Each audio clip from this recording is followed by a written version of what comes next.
The real Lisa Frank breaks the silence, the dramatic collapse of her empire of color because of her husband. If you had a trapper keeper in the 80s or 90s, you best believe you had that bad boy covered in Lisa Frank stickers, if it wasn't already motifed in the brand. Your folder would have been a technicolor collage of unicorns, rainbows, ice cream cones, stars, kittens, and bears. Nothing was safe from being cast in a neon hue when you were living in Lisa Frank's world. But what brilliant mind could have come up with this psychedelic, acid trip of a school accessory? What genius could have envisioned a sticker set that would mark you as the epitome of cool? Well, that woman is, the real-life Lisa Frank. That's right, the woman behind the raddest stickers to ever be stuck on a school book is named Lisa Frank, and she truly built an empire. But who is Lisa Frank, exactly? There are probably a lot of things you didn't know about Lisa Frank, despite your penchant for her brand during your elementary school days, but Lisa Frank's a candy-colored mystery that, over the years, has slowly started turning her enigma inside out. For instance, did you know that she's from Detroit and had a private jet? Did you know that her husband essentially ran the company into the ground? And you get two guesses as to the color of her house. Maybe after scoping out the fabulous, hardworking life of Lisa Frank, you'll be able to do a lot more than guess about this cotton candy icon. Her husband ruined her company. Apparently the downfall of Frank's company wasn't due to teenage girls' waning interest in unicorns and bright colors, but more to do with her husband, James Green, CEO of Lisa Frank Incorporated. Green was said to be a greed-motivated, rampant cocaine user, who, if that wasn't enough, was also allegedly unfaithful to Frank. Green was a horrible employer and was said to have put chains and locks on the door as he heard that one employee had left work 10 minutes early. One employee described Green as he was a very angry man. A pompous jerk. She was known to be a terrible boss and business owner. The official word on the street is that Frank was a harsh boss and that Lisa Frank Incorporated was a terrible place to work. Despite its colorful trappings and bright facade, gulag was the term used by employees and former employees to describe a place where strict rules and rigidity reigned supreme, and where monthly morale-popping meetings were held to reinforce the rules. Violators were rewarded with screaming, name-calling, and firings. The atmosphere was one of fear and paranoia, an ice-cold mentality, as some described it. There are almost no public photos of her. Lisa Frank has let her larger-than-life design speak loudly in her physical stead. The woman has nearly no public photos even in the wide searchable expanse of the internet. When Urban Outfitters licensed her designs and started carrying a Lisa Frank line in 2014, the company got permission to film a short documentary about the brand and even a rare interview with Frank, but under her request she was shot entirely in silhouette, leaving her enigmatic presence intact. It's hard to believe now, considering she's the queen of rainbows and unicorns. Frank admits she initially didn't want to do commercial art and incorporate things like that into her work. Before delving into the world of brightly colored stickers that would adorn a generation of binders and trapper keepers, Frank had a line of plastic jewelry that she made during her sophomore and senior years of high school. The brand was called Sticky Fingers and it was mostly comprised of fruit pendants and cartoon characters like Betty Boop. But she realized she could really capitalize on it, and ended up going from small sales and shows to selling her wares at huge department stores like Bloomingdale's and Neiman Marcus. Not bad for a high school student. She started selling her art in high school. Frank sold her art while attending high school, but managed to make more than the average student with artistic inclinations. Frank reportedly made $3,000 from a senior year art show, and adjust that for inflation because she managed to net that profit during the early 70s. One of the purchasers that contributed to her high school profit was the CEO of Chrysler, so it's no wonder Frank was raking in a tidy sum early in her career. She had a private jet.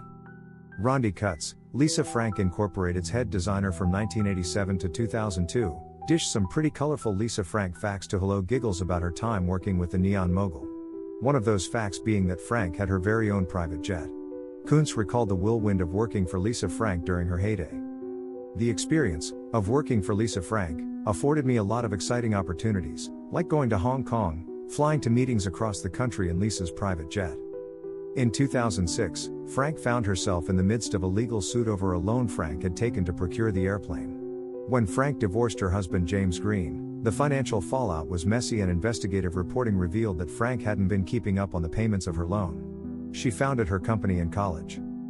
Frank founded her company in 1979, while she was attending the University of Arizona. She had questionably shady beginnings appropriating Native American pottery to resell, but soon started working with artists to design her own products and original designs. The company started off situated in a little guest house, before moving to a huge 320,000 square foot warehouse 10 years later. Frank named the company Lisa Frank Incorporated when she was 24, and she managed to sell $1 million worth of sticker orders to Spencer's Gifts within a year of launching the eponymous company. Mila Kunis was in a Lisa Frank commercial. No one can say that Lisa Frank doesn't get the big stars shilling her product. Before she played Jackie on that 70s show, Mila Kunis was a Lisa Frank girl, starring in one of the most perfect 90s commercials to ever 90s. Seriously, this ad is a perfect encapsulation of that brightly colored aesthetic that dominated lockers, binders and folders in high schools and middle schools across the nation. In the ad, Mila Kunis really sells the fact that she's gotta have all this Lisa Frank merch. Truly, it's a star-making role. Many of her fanciful characters are named after real people. Back in 2012, Urban Outfitters started selling Lisa Frank-inspired clothing and got a rare interview with the woman herself, who revealed the inspirations behind her characters' namesakes. Frank based her two favorite characters, the tigers Hunter and Forrest, off of her own children. Frank said she even got requests to base characters off of people she knew. We actually really try to base our characters off of people who are in our lives or who have been in our lives, and sometimes it's in memory. We ask people first. People are actually begging us, can you do a character with my name? One of the characters has a surprisingly sad backstory. Frank's characters are all based on people she knew, but not all of them have the cheeriest origin stories. Take Marky for example. Marky's a unicorn that happens to be based off a deceased friend of Frank's. As she explained, I think Marky, our unicorn, was one of our very first characters, and that was named after a friend of ours who died super young of a heart attack. Lisa Frank identifies the most with Priscilla the cat. Frank has said that there's a little bit of her personality in each character, but there's one in particular with which she really identifies, Priscilla the cat. Frank elaborated on why she identifies with a cartoon cat to Urban Outfitters, saying, Priscilla is a lot like me, because she is very into glam and glitz and jewelry and everything very girly. And some of the jewelry in the illustration is even my own jewelry. Lisa Frank HQ is in Arizona but has become a ghost town. The company's headquarters is located in the same place Frank founded the company, Arizona. However, what once was a thriving hive of rainbow-colored sticker production is now something of a ghost town. The factory no longer gives tours and there's no receptionist to greet visitors anymore. The company no longer manufactures its signature bright binder accessories, and outsources most of its production while employee numbers have dropped from the thousands, to 350, to just 6. She's from Detroit. Lisa Frank, the actual real-life woman behind the rainbow-hued unicorns and ice cream cones that undoubtedly adorned your Trapper Keeper, hails from Detroit, Michigan. Fellow Detroit resident Carly Marks reached out to Frank to talk about her experience growing up in the city, and her memories of attending a high school that placed a heavy emphasis on artistic endeavors. Frank had this to say about her experience growing up in Detroit and attending Cranbrook Kingswood High School.